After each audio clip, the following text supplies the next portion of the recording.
And Jones, so correct me if I'm wrong. Yes. But we are going to get well over 32 today, which means that some of the ice is going to melt. Hopefully, fingers crossed, yep. Yep, okay. So right now, according to my power outage map, I show Davidson County still, what do we have? Are we like 5 days, Joan? Today's day 5, yeah. 83,350 people still without power. And I don't know how they actually count that, if that's truly, because some homes have maybe 4 or 5 different people inside those homes. I don't know how they count the actual people. But anyway, whatever. So yesterday, NES had a meeting. And you know that with all those people that are without power, there's a lot of questions that are persisting as to whether or not NES, the power company, number one, did they refuse higher paid union workers? That is the accusation from a couple of folks online. People, of course, ran with it. I covered it extensively yesterday. Questions are also persisting as to whether they had appropriate staffing for this kind of storm and the potential number of outages. Did they have enough people on staff to take care of all of this? There were also claims and accusations that NES was prioritizing power restoration based on race or class, which I didn't see that until this morning.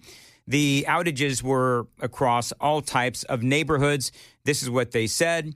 Some folks in the Metro Council, I believe, said this. Power outages were widespread across Davidson County. Some of Nashville's most affluent neighborhoods are still without electricity, just as many working class and historically marginalized communities are as well.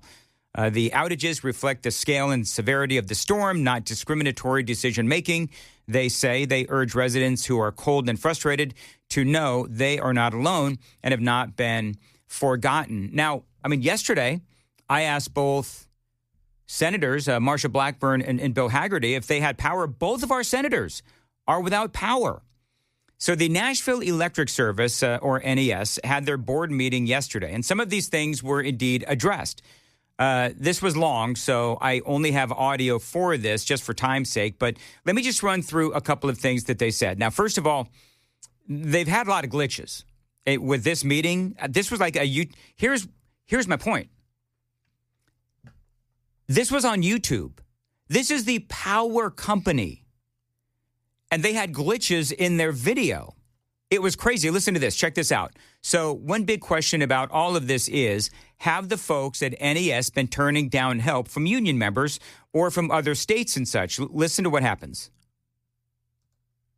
We're also very grateful to the overwhelming support offered by other utilities and contract partners. We've been able to receive crews, materials, and other support from. It stops.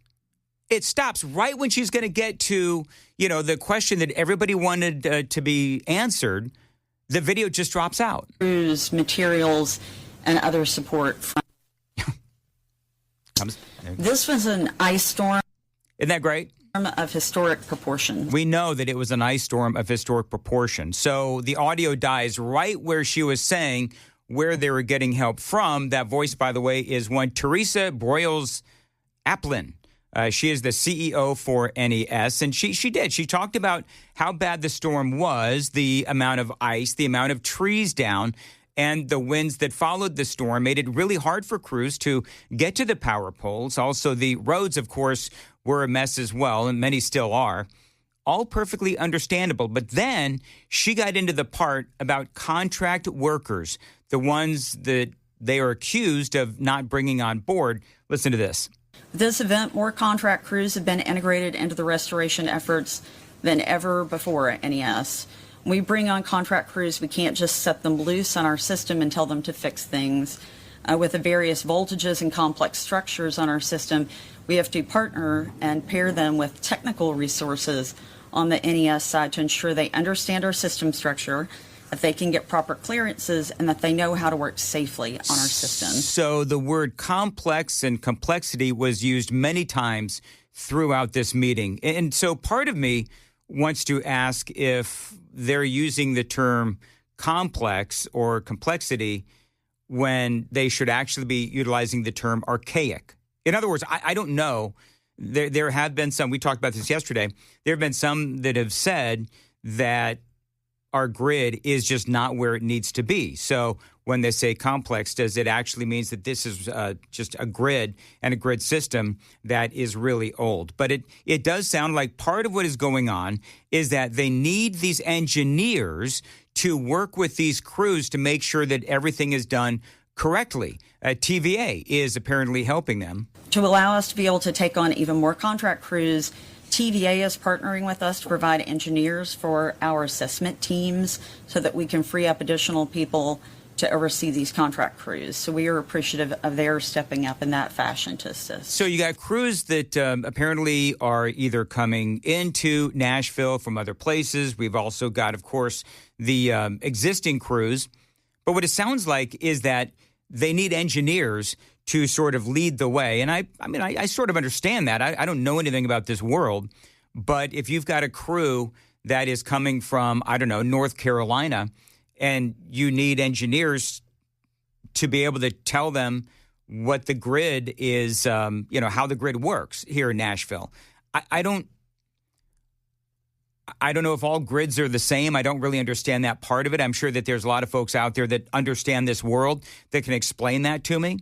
There's some people online, by the way, that are saying, well, if you don't have enough people that understand the grid and that's what's slowing us down, well, then the bottom line is you don't have enough people that understand the grid, period. And that is a big problem. So that is one of the accusations, is that we simply don't have enough engineers to ensure a quick, restarting of the grid or getting people's power back on. This is Brett Baker. He is the Executive VP and Chief Customs and Innovation Officer for NES. And preparing for a widespread event like this, we worked with our mutual aid partners ahead of the storm to get 200 crews ready on Saturday. As the storm rolled through and others around our region knew that they were not going to need the resources, they began sending those resources over at our request, and that's how we are now up to 900 line workers and 215 vegetation crew members now deployed across our service area. All right, so now the question is, number one, is that enough?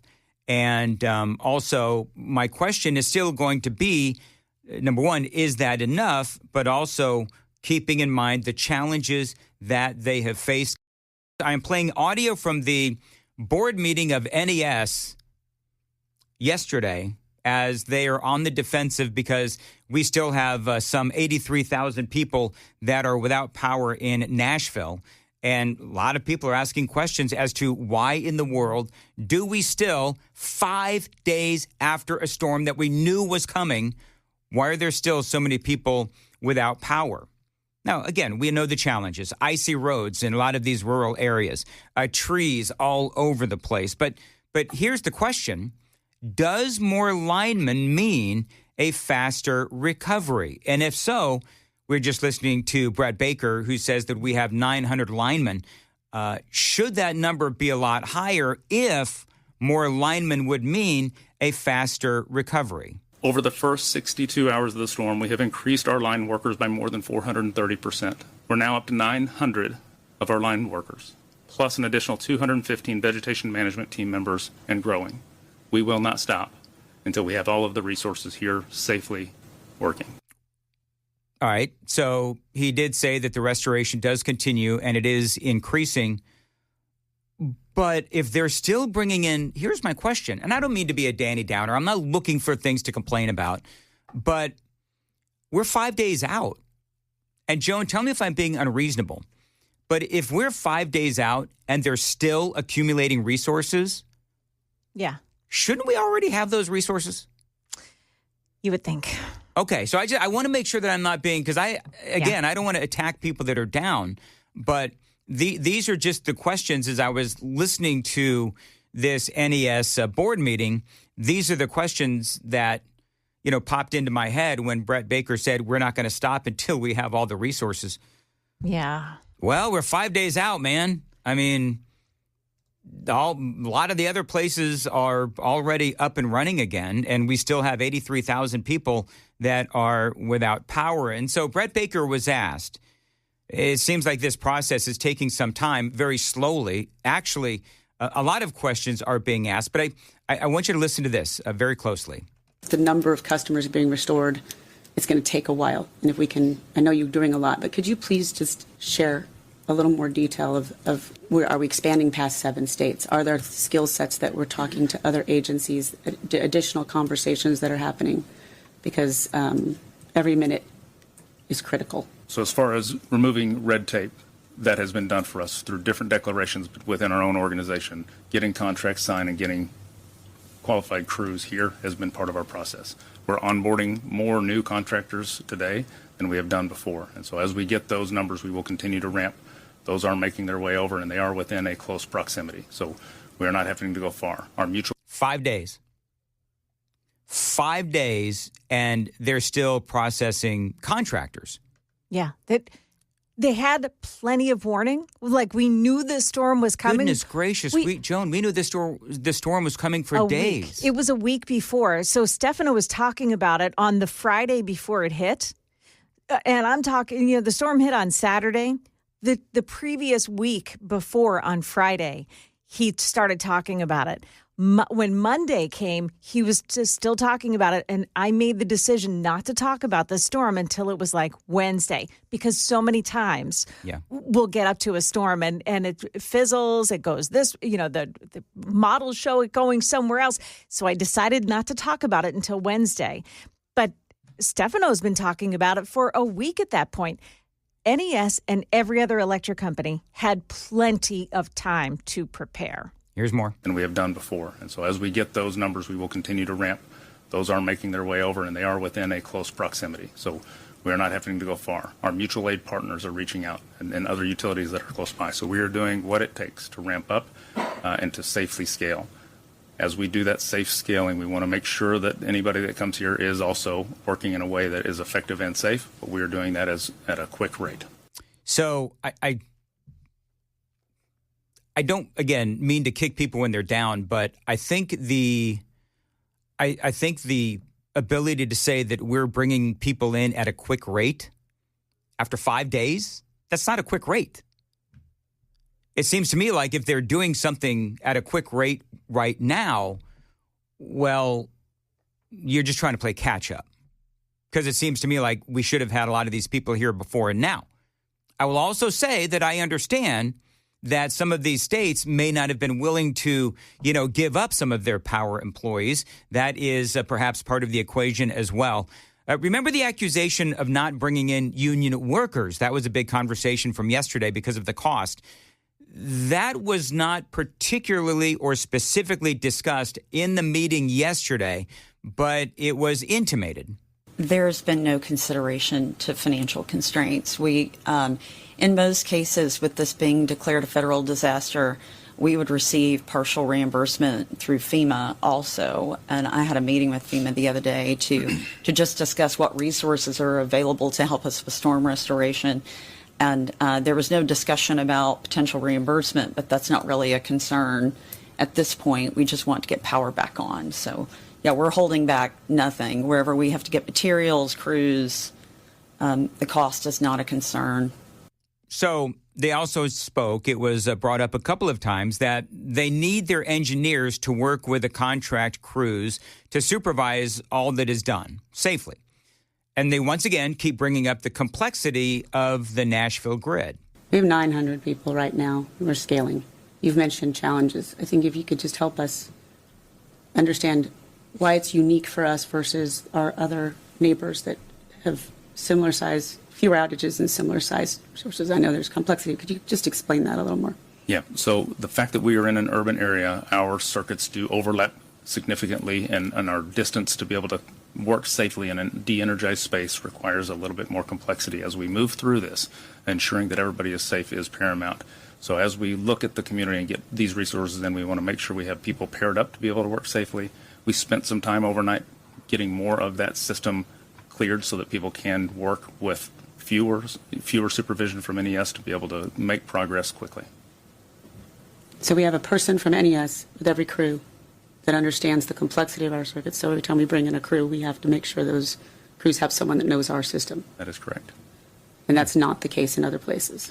I think oftentimes in areas where you can have more clear line of sight, to have a longer area that you can work, you can let people work a little bit more without that direct visible oversight. So, I mean, part of this, it just comes down to the engineers being able to keep an eye on the crews. And I don't know if that's normal or not, but there's some people online.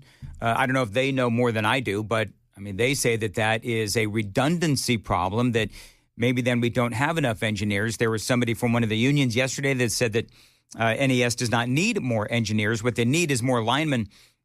They're going to have to do their own processes there within NES. But there is also the story, and I'm going to have this coming up next, but there is also the question regarding those text messages where people were notified that their power was on when it actually wasn't.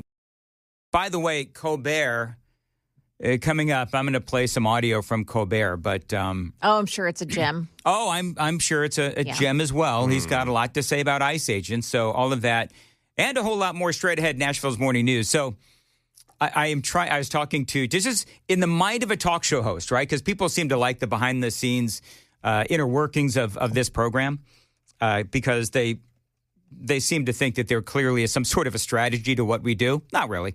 I was talking to Sam off the air, Joan, and I said, Sam, did that whole thing about NES, was that as boring as it felt like to me? And actually, Sam said, no, it wasn't. There's a lot of local information that is really important.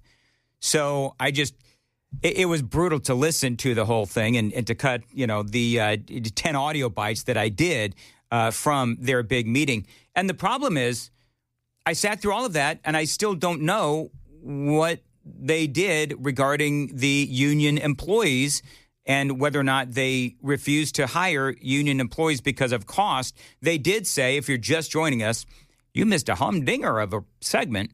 But one of the things that they said was cost is not an issue here. So that seems to, sort of contradict the claims that they were not hiring union workers because of the cost. Did they outright say, we are not hiring union workers because of the cost? Strangely enough, Joan, it never came up. That specific question never came up. So I think what we have is a conundrum that's not being answered. And they're intentionally using language to muddy the waters. Well, Brett Baker. Yeah. He was supposed to be on with Murphy's show yesterday. Oh. And he canceled.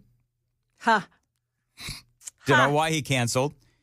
I wanted to, get Brent on today, but he's been like Matt's contact, and I feel like I don't want to, Yeah. But I would love if I could somehow get a hold of him. I don't even have the guy's contact number, but I would love if I was able to get him on the air today. Sam, see if you can get Brett Baker's number. He's the CEO or vice president of innovation or something. Because I do. That is my specific question. Because I'm trying desperately to be fair with NES. I'm trying very hard to be fair because I don't want to just be that guy that just flamethrows all the time and flamethrow unfairly. But I think that there are very legitimate questions that I have regarding the preparation for this storm. There's a lot of other questions that are out there that people have regarding the preparation, the people that were brought in from other states that only NES can answer. So hopefully they'll be able to, if we can maybe get him on. I don't want to wake up Murphy's show and, ask him for the intel. But anyway, so there was one, because I just played like 9 or 10 audio bites from yesterday's meeting. There was one question that I have left on the table. I'm going to finish it up now. You were talking about this in your news, Joan, the text messages. Yeah. Where people were getting text messages, hey, good news, you can check out of your hotel and go home because your power's back on. And then they get home and the power is not on. And this was a big part of the conversation yesterday. People are, really angry and frustrated about this. So that was actually brought up during this meeting yesterday. This is part of that conversation. This is the question and the answer. I just, for me, Brent, if you can just clear up, how we have corrected the glitch, in people being notified that their power was on, and then getting back to their homes and realizing that the power is back not on. So that speaks to the kind of complexity of the system and the restoration. When our lines may have normally had 2,000 to 3,000 customers on them, there are times that we are having to peel off 300 to be able to do the work to get a greater amount restored. In that notification is going to those customers. We have stopped some of those from happening, and so we will make sure that customers are not getting those text messages when they do not have power. We also last night did send out a message to customers that are still without power and providing more information. That makes sense. So in other words, if they've got a big area where they need to, get, 10,000 people back up, but they've got to take down 300 people to get the 10,000 back up. That's what they were doing. The 300 people got the text messages that the 9,700 people got. Their power was now up, but they had to take down 300 people, I guess, or not provide them power for whatever reason. Okay, so my question about that was, he said, we're not going to be sending out those text messages anymore? To the people that didn't get their power back up. In other words, they're utilizing some quality control to make sure that people whose power is still out, that they don't show up at home after getting a text message saying it was on and it's still down. Mm-hmm. Okay, so my question is, are they just not sending the message anymore, and they still believe that those people's power is up? Because when those people get the message, they say they call the NES, and NES says, oh, well, we're going to have to start a new ticket for you. Oh, and they're all the way down at the bottom. And you go to the bottom. So is it that NES just stopped sending the messages, but they still believe that those people have their power? I don't know. And if that's the case, what did that solve? It didn't solve anything. No. And so here's what I'm going to do. I'm taking the phones off hold. Yeah. 615-737-9986. If you want to, because I am getting hammered on the super text line from people who are linemen. And by the way, just so everyone knows, never have I once disparaged a lineman. Mm-hmm. I think you folks are doing God's work, man. You really are trying to get people up. This is not a lineman issue, unless we're talking about the number of linemen that that NES has working the power outage. Now, here's the thing: is that there's some people jumping on the fact that we had a bunch of these linemen coming in from other states, and they're saying that is proof that NES doesn't have enough employees. But I actually, if I can defend NES, I would say, and by the way, number 615-737-9986, if I could defend NES and say this, well, you may not always, and I'm just going to use simple numbers, okay? So let's say you need, just day-to-day operations. You need 500 people in your place of business for whatever it is. Well, then if the crap hits the fan and you need to bring in a whole bunch of other people temporarily, you bring in an additional 500. Well, then the additional 500 can go home after the storm is over, after the catastrophe subsides. So then you're back to the 500 because that's all you need for day-to-day operations. If you're running a business, you don't need 1,000 people, 24/7, 365. You just need that 500. Does that make sense, Joan? Yeah, I think so. Yeah. So, you don't always need the 1,000 people. You can get by with 500. When the crap hits the fan, you bring in the additional help. You know what it is? It's like, people that have businesses that bring in extra personnel for the holidays. If you work at, whatever, Target or Walmart or the mall or whatever, and a business may bring in some extra help for the holidays, but, then January 3rd, 4th comes along and you're back out onto the street, they're back to normal staffing. I guess that's how I would say it. This is I'm gonna take a couple of calls here. This is hey Keith, hold on one sec. Joan, anything going on in traffic? Just real quick. Just that problem on 65 in the southbound lanes in the White House area this morning. An accident, and it's very slow going between Cross Plains. Gallatin Cross Plains and Springfield White House with it's a vehicle and a tanker truck involved in that accident. Very slow. Be careful. That's it. Okay, Keith, go ahead. You're on WTN. Hey, man. Yeah, it's not that they're not wanting to hire these people, because once FEMA gets involved, NES isn't paying for anything. FEMA's paying their salaries. I do work for a power company. I have worked storm breaks before. Best way I can put it is, think of having a house on an island that's on fire. You got 1,500 firefighters sitting on the far side of the shore waiting to get over there to put it out, but you got no boats. You got to have the boats, so they got to have the cleanup crews and stuff to go in there, clean this stuff out, so that they can get into where they got to go. So would you say, knowing what you know, Keith, about all of this, would you say that they could have, and I'm not leading the witness, I'm genuinely curious because I don't have an opinion on this necessarily, but do you believe that there was a lack in planning as the storm was approaching, and now here we are 5 days out, and they're still, as they say, onboarding more people to come on? I don't think that they planned on it being as bad as it was with it taking down the trees. I think they knew that there was going to be some power outages and some, limbs and stuff like that going down. But with all the trees that have been brought down by this and the trees that have been brought down across people's homes, that's another thing. They can't go in there and power up an area until they can make sure they're not going to spark a fire, because there's damaged homes where putting the power to it might cause a fire. All right, Keith, thank you very much for the call. I appreciate what you do. This is Lynn calling from McMinnville on WTN. Hey, Lynn, how are you?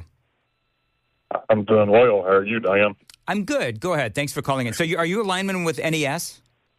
No, sir, I am not. I am a lineman, but I am not with NES. Okay, can I ask a question real quick, though? Because this is one of the things that I don't understand. I do understand, but I don't understand it. So I played that audio from the NES board meeting, and they kept talking about how they need engineers to guide the crews through the labyrinth of lines and power lines and cables and all of that. And so it's almost like it seems like maybe they don't have enough engineers to lead all of these crews through the complexity of the lines that is Nashville's electrical grid. Does that make sense to you?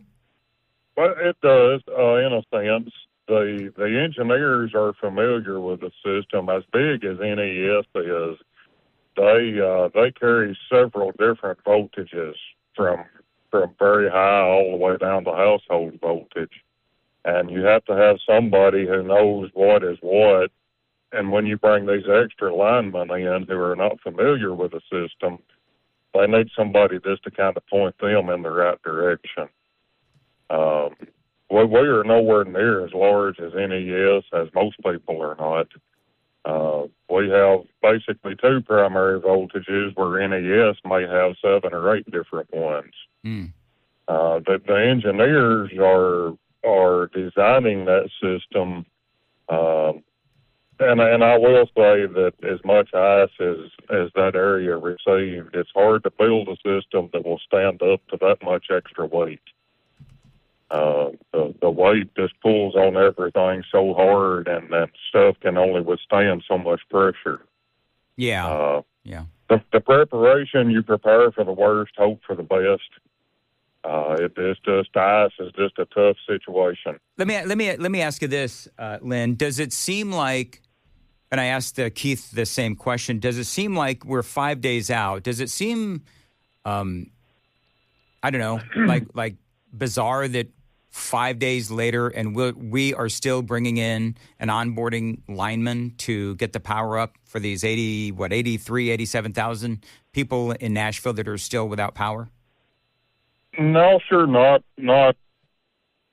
so much. These linemen have probably been other places, especially your contract linemen. They go to work here and then they move to the next place and the next place. Sometimes with this widespread of an outage, it's difficult to find the extra help. So it takes time to get those resources brought in. Yeah.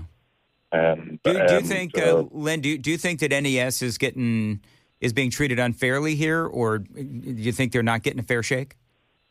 Well, I like I said, I don't know their exact situation. I know with this type of ice storm, 5 days is not unusual to be without power. It's a long, slow process to repair all the lines and get everything up where it's safe.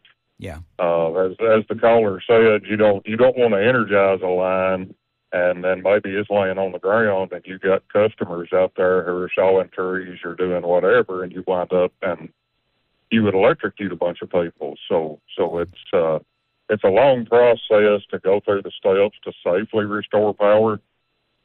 I know a lot of people think you just walk out there and hit the easy button and it all comes back on. But it's just that easy, Lynn. It's just that easy. Right. Lynn, right. If it were, there would be a lot more linemen, I promise. Boy, I tell you what. You're right, Lynn. And you guys do great work, men and women of NES and all the other utilities out there. You do great work, and I very much appreciate it. You know what's interesting, Joan? Is that you have two people that are linemen, and they have completely different opinions on the same story. Yeah. Isn't that's kind of like what I'm kind of dealing with here? Yeah. Yeah, it's hard to get to the bottom. It's hard to get to the truth of what's happening. By the way, Joan, did you hear I used a big word during my monologue a few moments ago? Oh, no, I didn't. Labyrinth. Labyrinth. Labyrinth. Yeah, did you hear that? The labyrinth of, I forget exactly. I'm pretty sure that I used it correctly. Labyrinth. So, challenge is on. Remember how we were doing this a while ago? Yes, okay. Challenge is on. So, Got you. Labyrinth, a complicated, irregular network of passages or paths in which it is difficult to find one's way. Talking about the labyrinth that is, the electrical grid of NES. Yes. Okay. Labyrinth. Challenge is on. 8 o'clock news. 8 o'clock? It's too far away. You know what, Joan? If you want to wait till tomorrow, that's fine. Oh, you stop now.